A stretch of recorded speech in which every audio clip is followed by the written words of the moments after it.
நல்லா தாங்க இருந்தார்.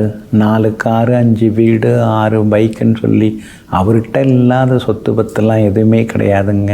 சும்மா சொல்லக்கூடாதுங்க. போகிறவங்க வர்றவங்களுக்கெல்லாம் வெறுங்கையோடு அனுப்பாமல் ஏதாவது கொடுத்தா அனுப்புவாருங்க.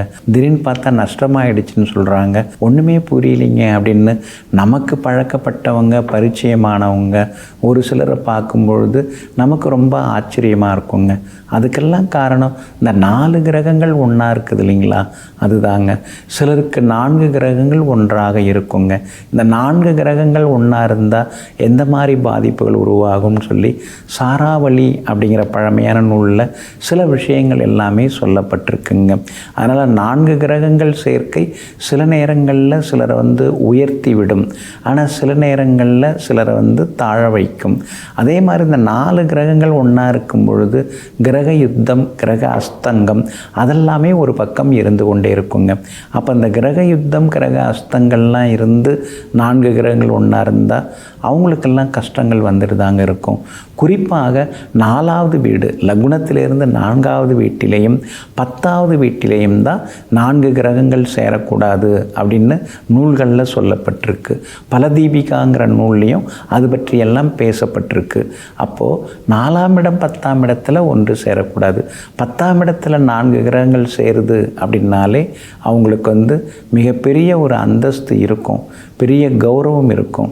சமுதாயத்தில் அவங்க தான் தலைமை தாங்கி நடத்தக்கூடிய பல விழாக்கள்லாம் இருக்கும். கோவில் விழாக்கள்லேருந்து தர்மகர்த்தாங்கிற பதவியிலேருந்து பெரிய பதவிகள் எல்லாமே இருக்கும். ஆனால் திடீர்னு பார்த்திங்கன்னா அதெல்லாம் அப்படியே கையை விட்டு போகும். அந்த பரமபதத்தில் வாழ்க்கை அப்படியே சரியாகிறத காமிப்பாங்க இல்லைங்களா, அந்த மாதிரி சிலதெல்லாமே சரிந்து போயிடும். அது காரணம் 10ஆம் இடத்துல இருக்கும் பொழுது அளவுக்கு அதிகமாக சிலர்லாம் கஞ்சத்தனமாக இருப்பாங்க, அள்ளியும் கொடுத்துருவாங்க. அதனால தான் 10ல் பரதேசி அப்படின்னு சொல்லுவாங்க. 10ல் எந்த கிரகங்கள் இருந்தாலும் அவங்களுக்கு நல்ல மனசு இருக்கும். ஆனால் அதே நேரத்தில் எதையுமே நிலைத்து வைத்திருக்க முடியாது. சொத்து பத்தாக இருந்தாலும் சரி, காசு பணமாக இருந்தாலும் எதையும் நிலைத்து வைத்திருக்க முடியாது. சிலருக்கெல்லாம் பார்த்திங்கன்னா தொழிலில் நல்ல முன்னேற்றம், நல்ல வளர்ச்சி, கொடி கட்டி பறக்கிறாங்கன்னு சொல்லுவாங்க இல்லைங்களா, அது மாதிரி இருப்பாங்க. அப்புறம் பார்த்திங்கன்னா திடீர்னு அப்படியே டவுன் ஆகிடுவாங்க. சிலருக்கெல்லாம் திருமணமும் 2 வாழ்க்கையாக மாற்றும். அந்த மாதிரி சில தொந்தரவுகளும் கொடுக்கும்.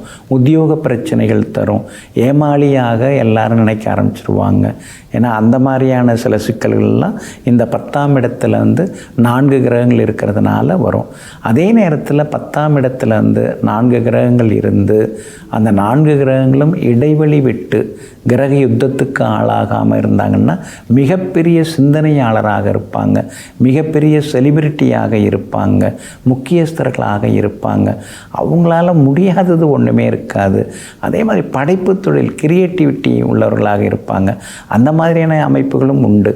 பொதுவாக அந்த 4 கிரக சேர்க்கையில் ராகு, கேது, சனி, அதுக்கடுத்து பாதகாதிபதி இவங்கெல்லாம் சேராமல் இருக்கிறவங்களுடைய ஜாதகத்தை பார்க்கும் பொழுது அவங்க மிகப்பெரிய சாதனைகளை செய்து கொண்டிருக்கிறவங்களாக இருக்கிறாங்க.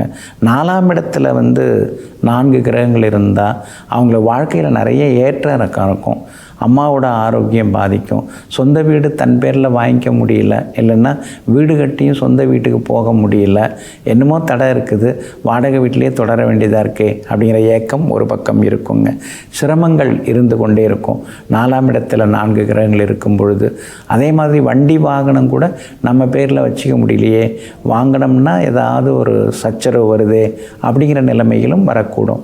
அதனால் 4 கிரகங்கள் ஒன்றாக இருந்தால் கிரக யுத்தங்கள், கிரக அஸ்தங்கம் இல்லாமல் இருக்கான்னு பாருங்கள். அதுதான் ரொம்ப ரொம்ப முக்கியம். அப்படி 4 கிரகம் ஒன்றா இருந்து கிரக யுத்தத்துக்கு ஆளான கிரகத்தோட தசை அல்லது அஸ்தங்கமான கிரகத்தோட தசை வரும்பொழுது தான் மிகப்பெரிய பாதிப்புகள்லாம் வரும். அந்த மாதிரி கிரக தசாபுத்தியில் வரும்போது கவனமாக இருக்கணும். பரிகாரமாக ஸ்ரீ கால பைரவரை தொடர்ந்து வணங்குறது ரொம்ப நல்லது. அவர் காலச்சக்கரத்தை ஆளக்கூடியவர். அதனால் திடீர்னு வரக்கூடிய இறக்கங்களை தடுக்கக்கூடியதுக்கு ஸ்ரீ கால பைரவரை நீங்கள் வழிபடலாம். எங்கே கோவிலுக்கு போனாலும் விபூதி வாங்கி தரலாம், விபூதி அபிஷேகங்கள் நீங்கள் செய்யலாம். அது மூலமாக அந்த தடங்கல்கள் எல்லாமே மாறும். அதே மாதிரி ஸ்ரீ பழனி முருகப்பெருமானையும் தொடர்ந்து வழிபடுவதன் மூலமாக 4 கிரகங்கள் சேர்வதனால் வரக்கூடிய பாதிப்புகள் எல்லாமே விலகும். அந்த 4 கிரக சேர்க்கையை தான் பிரபராஜ்ய யோகம் அப்படின்னு சொல்லுவாங்க. அந்த பாதிப்புகள் விலகுவதற்கு இந்த மாதிரியான வழிபாடுகளை செய்வது நல்லதுங்க. நெஞ்சிற்கினியவர்களை, சுக்கிரவாரமாகிய இன்றைய நாள் உங்களுக்கு அனைத்து சுகபோகங்களையும் அள்ளித்தரும் அதிர்ஷ்டகரமான நாளாக அமையட்டும். மீண்டும் சந்திப்போம். நன்றியுடன் உங்கள் ஜோதிட முனைவர் KP வித்யாதரன். வணக்கம்.